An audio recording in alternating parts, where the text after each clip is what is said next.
नमो बुद्धाय।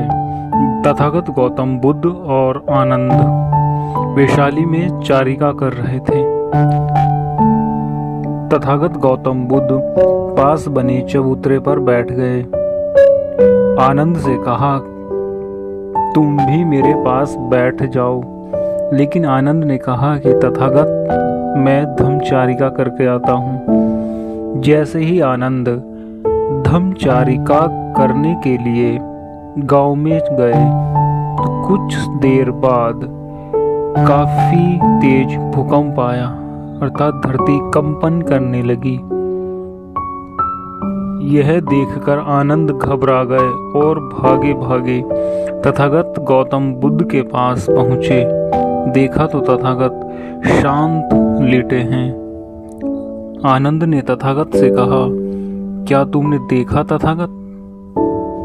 तथागत ने आनंद से कहा कि आनंद, इधर आओ और मेरे पास बैठ जाओ।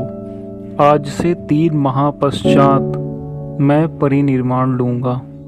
यह सुनकर आनंद बहुत दुखी हुए और तथागत से कहा कि तथागत, दोबारा कहना, मैंने ठीक से सुना नहीं।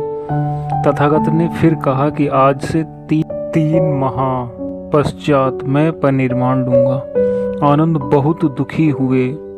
तथागत से कहने लगे, क्या तथागत, मुझसे कोई भूल हो गई? क्या मैं आपकी सेवा करने में कोई कमी करता हूँ? तथागत गौतम बुद्ध ने आनंद से कहा कि ऐसी बात नहीं है तथागत, मैं जिस शरीर में हूँ वह वृद्ध हो चला है। तथागत ने कहा, आनंद, मुझे इस शरीर से मुक्त होना ही होगा, यही प्रकृति का नियम है।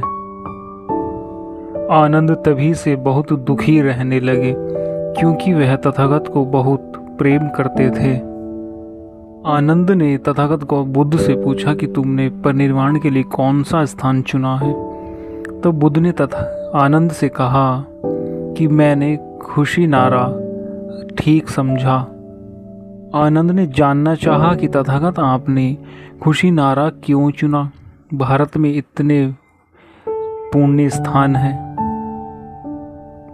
तब तथागत बुद्ध ने आनंद से कहा कि आनंद, मुझे अपने अंतिम भिक्षु को दीक्षा देनी है, इसलिए मैंने आनंद खुशी नारा को चुना। तथागत आनंद और अन्य भिक्षुओं के साथ खुशी नारा के लिए चल दिए और कुछ समय बाद साल के वन में पहुंच गए।